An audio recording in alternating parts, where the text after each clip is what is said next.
Solo 8 años, su voz casi no se oía, pero llevaba un dolor profundo, el dolor que solo una madre puede sentir. La landgravina de S apretaba un fino pañuelo de batista. Miraba el rostro de su hija, pequeño, asustado como una muñeca. Su Matilda, con un lazo en su cabello claro con la costumbre. Ella aún no entiende lo que le hacen, añadió la landgravina, más para sí que para añadir. En la entrada de la sala sonaron fanfarrias. Las puertas dobles se abrieron y apareció el duque Juan de Cleveris, un joven de 23 años, heredero de una de las casas más antiguas del Bajo Rin. Entró con la gracia lenta de un hombre que sabe su valor. Alto, moreno, con una postura recta y una mirada dura. Esa mirada conocía mujeres, guerras y aburrimiento. En su rostro había cansancio. Cansancio de quien aprendió demasiado pronto: la vida no es un baile, es una partida de ajedrez. El matrimonio es solo un movimiento hacia el poder. Detrás del duque venía una corte de consejeros, pajes, cancilleres y miradas extrañas. Todos listos para jurar lealtad a la nueva alianza, pero no a la niña, sino a su dote. La sala brillaba, las velas se reflejaban en los candelabros dorados, las copas tintineaban. La mejor música de S llenaba el aire. En las mesas humeaban carnes, pasteles especiados y caza con membrillo. Todo parecía una boda. Una fiesta. El triunfo de dos casas. Pero solo una mujer, perdida entre terciopelo y pieles, se iba poniendo cada vez más pálida. No. Susurró con desesperación, agarrando la manga de su esposo. No podemos hacer esto. Debes detenerlo. Tienes que hacerlo. Él no es quien debe ser padre de nuestra niña. Pero su marido dio un paso atrás. Su rostro era frío como el grabado de un escudo, deber, cálculo, alianza, todo era más importante que la angustia de una mujer. Ya había firmado el contrato. Tierras que pasaban a la casa de Cleveris. Una dote generosa. Una alianza con una familia cercana a la corte borgoñona. ¿Quién rechazaría eso? No entiendes con quién tratamos, siseó ella, casi histérica. Es corrupto. Es despiadado. Lo llaman, el iniciador de hijos. Esas palabras, apenas pronunciadas, flotaron en el aire como una maldición. Pero nadie las escuchó. En el siglo XV la voz de una mujer, aunque llena de dolor, no podía pesar más que el sonido frío de las monedas que sellaban los matrimonios. Matilda sonreía ese día. Como una niña. Ingenuamente. Su vestido le quedaba un poco grande en los hombros. La corona de flores vivas se le deslizaba sobre la frente. Ella no sabía que ese día era el fin de su infancia. El duque, mirando a su futura esposa, levantó una ceja. Ni sorpresa ni ternura, solo el hábito de medir, evaluar, tomar. Otra pieza en el tablero. Así comenzaba la historia de Matilda de S., una niña entregada como tierra, vendida como paz, y dada en manos de un hombre que la historia recordaría con un nombre extraño y terrible: el iniciador de hijos. Príncipe de brujas. Este es el mejor lugar del mundo, exclamó el pequeño Juan, apenas asomándose detrás del alto balcón de piedra. Sus ojos brillaban como el sol de la mañana sobre los canales. Señalaba con su manita regordeta los techos de brujas, ocultos bajo una niebla plateada. El niño tenía 4 años cuando vio la ciudad por primera vez, gótica, antigua, ruidosa y con olor a miel, canela y metal caliente. Lo guiaban de la mano un paje y un monje de rostro amable. Pero Juan no tenía miedo.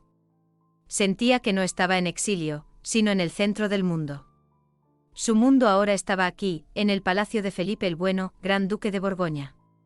Hijo del duque de Cleveris y de una princesa borgoñona, Juan nació con buena sangre, pero sin un gran destino. Ese destino debía ganarlo con modales, reverencias, frases dichas en el momento justo y claro, con conexiones.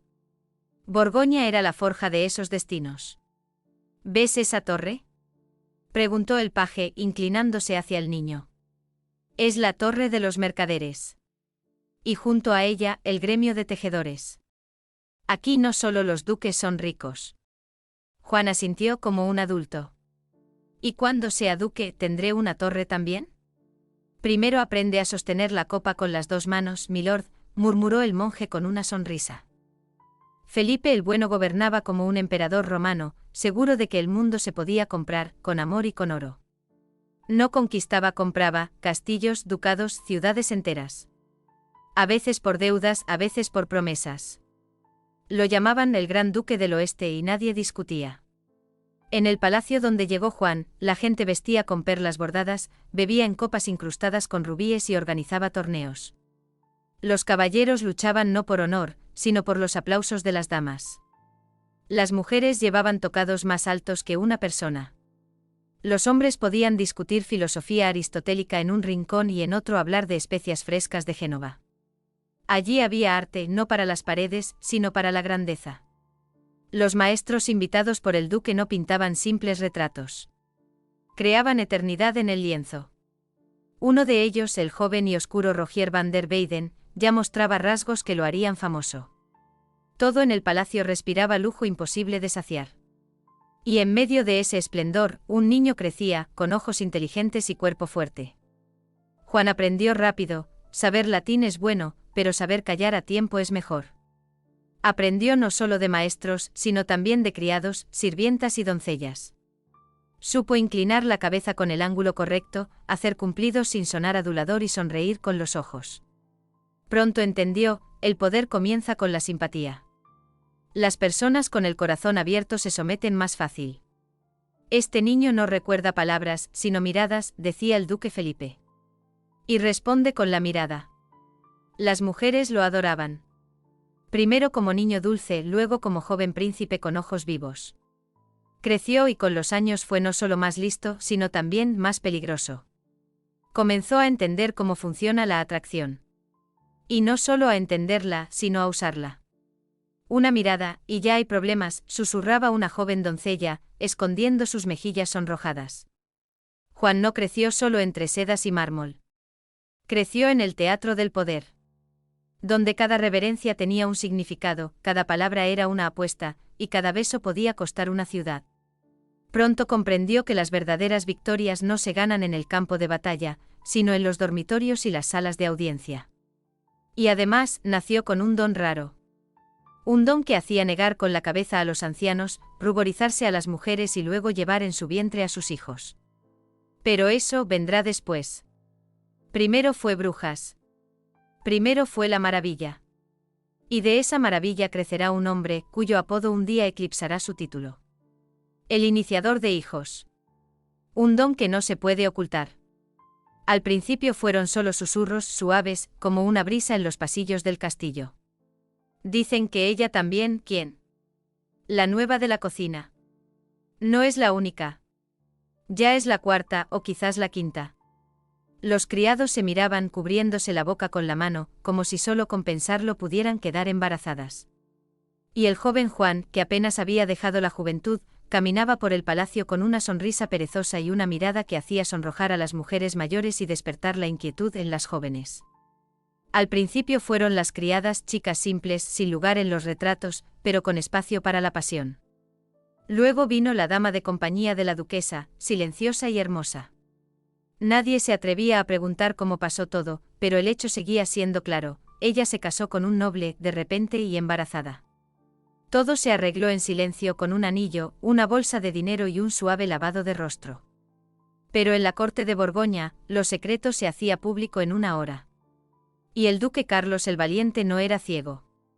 Tú, hermano, eres el iniciador de hijos, se reía, abrazando a Juan por los hombros. Mis 3 esposas me torturaron, ¿y qué? Solo una hija. Pero tú tendrías que vivir en una torre aparte.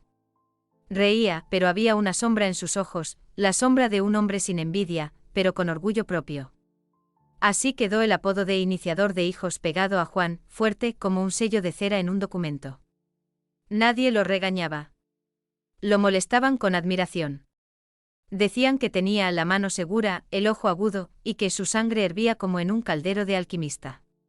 Se volvió héroe de brindis a medianoche y de conversaciones matutinas. Muchas mujeres lo soñaban como un don prohibido, ese don que calienta en invierno, pero quema en verano. Se convirtió en símbolo de seducción, poder y peligro. ¿Sabes lo que les haces?, le preguntó un día su maestro, un viejo capellán, mirándolo como si viera su propio pecado. Ellas también lo saben, respondió Juan encogiéndose de hombros, pero igual vienen. Los rumores corrían más rápido que los monjes copiando libros. En la corte ya no se reían, suspiraban. Sobre todo quienes tenían hijas o esposas. Porque el don de Juan no era solo su aspecto. Sabía ser atento, hablaba en voz baja, miraba a los ojos de un modo que detenía el tiempo. Y después, llegaban las consecuencias. No era solo lujuria. Era un poder extraño, casi místico. Nadie sabía cómo lo hacía. Pero cada mujer cerca de él parecía estar en el centro de un hechizo. Cada vez más lo comparaban no con un caballero, sino con un héroe legendario como Guido, que tuvo 40 hijos sin perder la compostura. Si vivieras hace 100 años, te declararían santo de la fertilidad, bromeó Carlos el Valiente, ahora simplemente te temen. Y, de paso, te respetan. Juan solo sonrió. Yo pensaba que me querían. Pero la verdad estaba en ambos lados. No podían no quererlo. Y no podían olvidarlo. No sabía cuántos hijos tenía en realidad. Algunos decían 8. Otros 15. Luego los contaron por decenas. Todos ilegítimos, inesperados, casuales. Así era su don. Un don que no se puede ocultar. Un don que fue bendición y maldición. Y que lo haría famoso para siempre. Matilde y su miedo. En 1481 murió el viejo duque de Cleves. El título pasó a su hijo Juan, llamado iniciador de hijos en los palacios de Europa. Para entonces el destino de Matilde ya estaba decidido. Su nombre figuraba en un contrato antiguo. Su juventud era moneda en un juego de ambiciones. Ella tenía solo 10 años. Él 26. Su madre, la landgravina de S., al conocer la fama del futuro yerno, cayó en la desesperación. Empujas a tu hija hacia la muerte, decía con voz temblorosa a su esposo, no entiendes. He visto morir a niñas. Sus huesos son todavía blandos, el cuerpo no está listo. Y tú la arrojas a la cama con un hombre que tiene hijos más rápido que un sacerdote dice una oración. Ella suplicaba, lloraba, se arrodillaba, no ante su marido, sino ante un destino que ya no podía detener. Pero su voz, como la de muchas mujeres en esa época, se perdió en las frías paredes del palacio, donde la tierra valía más que la vida. En 1483 murió la landgravina, por pena o enfermedad, nadie lo supo bien. Y 6 años después, en 1489, Matilde, con 14 años, fue enviada a Cleves como novia, como mercancía, como quien debe dar un heredero. La boda fue suntuosa. Vestidos, caballos, cintas y manteles dorados. Pero las manos de Matilde temblaban bajo las sedas. Ella guardó silencio en el camino al castillo. Rezaba en susurros. En la oscuridad apretaba su cruz de plata, la única defensa contra su destino. Cuando bajó de la carreta, Juan ya la esperaba en las escaleras. Alto. Sonriente. En sus ojos no había ni maldad ni ternura. Solo la seguridad de un depredador que ya lo posee todo. Pero el verdadero golpe no fueron las miradas ni el beso en la mano. Fue lo que vio al entrar en la casa. Una multitud de niños. Niños y niñas de todas las edades, desde recién nacidos hasta adolescentes. Con vestidos, chaquetas, juguetes y cintas en el pelo. Algunos reían. Otros miraban en silencio. ¿Quiénes son todos estos niños?, preguntó Matilde, casi sin poder mantenerse en pie. Juan sonrió acariciando la barbilla de uno de los niños, que era su reflejo exacto. Míos, respondió con orgullo, digamos que son de mi sangre. No intentó justificarse. No mintió. No explicó. No se sonrojó. Para él, era tan natural como la lluvia en primavera. Esa noche Matilde se sentó en la cama sin poder dormir. En sus oídos resonaba la voz de su madre, la voz que ya no podía protegerla. En la pared, la sombra del duque se movía. En la habitación de al lado, los niños reían. Su miedo no gritaba, se sentaba dentro. Como un pájaro congelado. Sabía que ahora todo dependía de ella. Y sabía que nadie más la salvaría. Una casa llena de gritos. Matilde entró en su castillo como una monja. Una monja que acababa de llegar a una arena de gladiadores. Todo lo que le enseñaron piedad, mansedumbre y sumisión, no solo fue inútil. Se volvió una debilidad en una casa donde solo sobrevivían los fuertes. Se mantenía erguida, hablaba en voz baja. Sus ojos estaban llenos de oraciones que nadie escuchaba. Rezaba por él, el hombre al que debía llamar esposo. Y por ella, la que debía sobrevivir en una casa llena de hijos ajenos y deseos extraños. El castillo no era un palacio. Era una colmena que zumbaba con voces, pasos, llantos y risas. Por los pasillos corrían niños morenos, pelirrojos, rubios, con rasgos del duque, como decenas de reflejos en espejos. Algunos llevaban el apellido Cleves. Otros solo tenían un parecido silencioso. Los alimentaban, vestían y enseñaban. Pero nadie los llenaba de amor.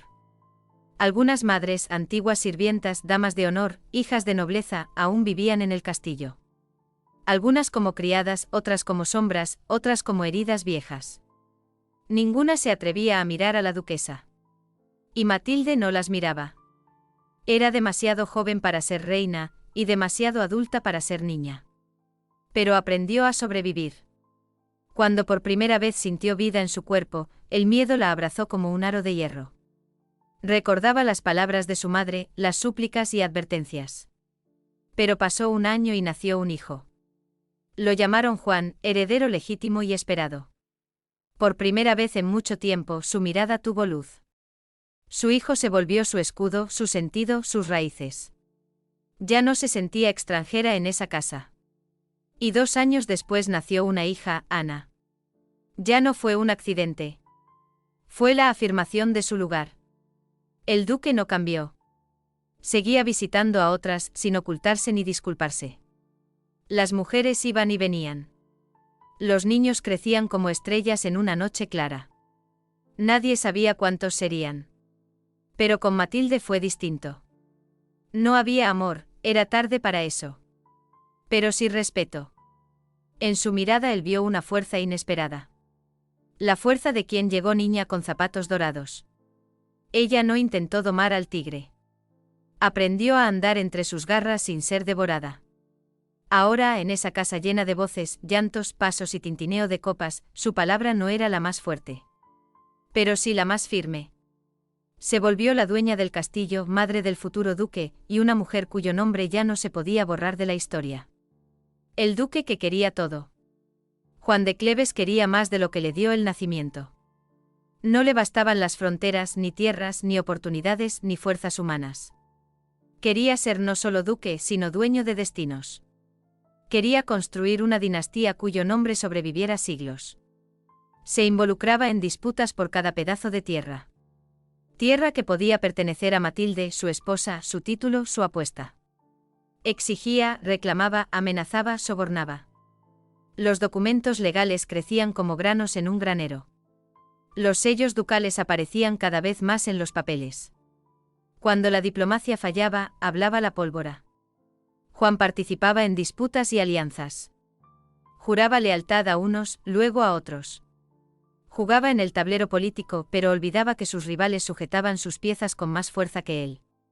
Su legado fue frágil. Sus ambiciones desmedidas.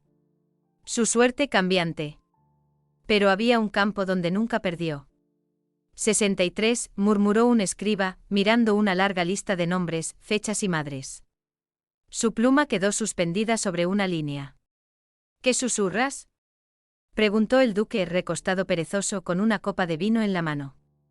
Su descendencia, milord. Creo que me equivoqué. Tal vez hay más. Juan rió. Esa risa fue fuerte, clara, triunfante, no como la que soltaba en batalla o en la corte. Era la risa de quien lo perdió todo, excepto una cosa. Nunca perdió en el amor. O mejor dicho, en la pasión. Las mujeres no resistían, él sabía cómo mirar, hablar y tocar. Venían y se iban. Algunas llorando, otras con esperanza, y otras con su futuro en el vientre. Lo llamaban de muchas formas, el duque propagador, el iniciador de linajes, la maldición de los monasterios. El padre de medio palacio. Él solo sonreía.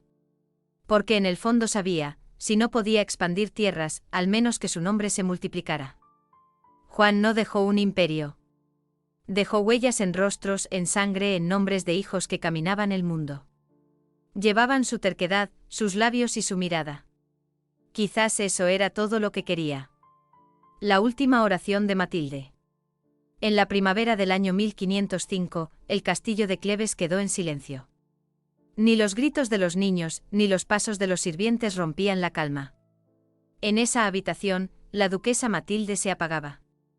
Ella ya no pedía, ni se quejaba, ni discutía. Solo rezaba por los niños, por las almas, porque el Señor perdonara las debilidades del duque. Y diera fuerza a los que quedaran. No fuiste hecha para la soledad, susurró girando con esfuerzo la cabeza hacia Juan. Busca una buena esposa. No por vanidad. Por misericordia. Para que alguien te tome la mano, cuando llegue tu hora. Él estaba junto a su cama, en silencio. Ni lágrimas ni agradecimientos. Solo un leve asentimiento, casi culpable. Matilde murió al amanecer. En la hora en que el sol apenas tocaba las torres. Y los ángeles sin duda aún miraban su alma en la luz sobre las colinas.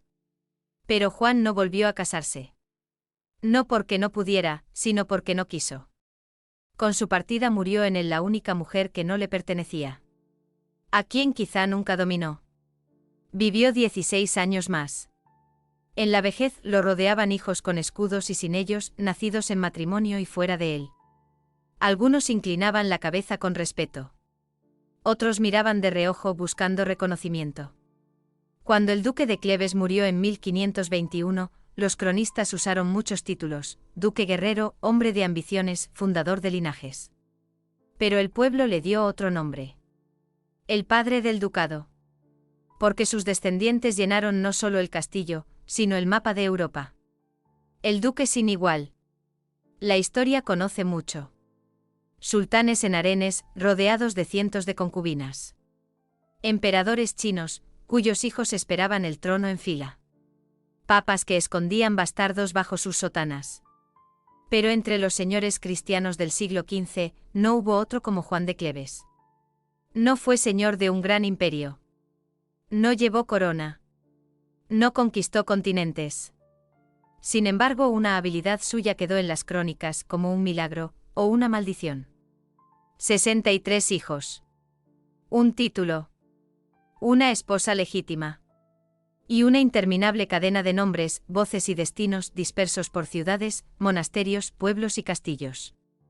Lo llamaban de muchas maneras. Sembrador de sangre. Padre del ducado. Creador de hijos.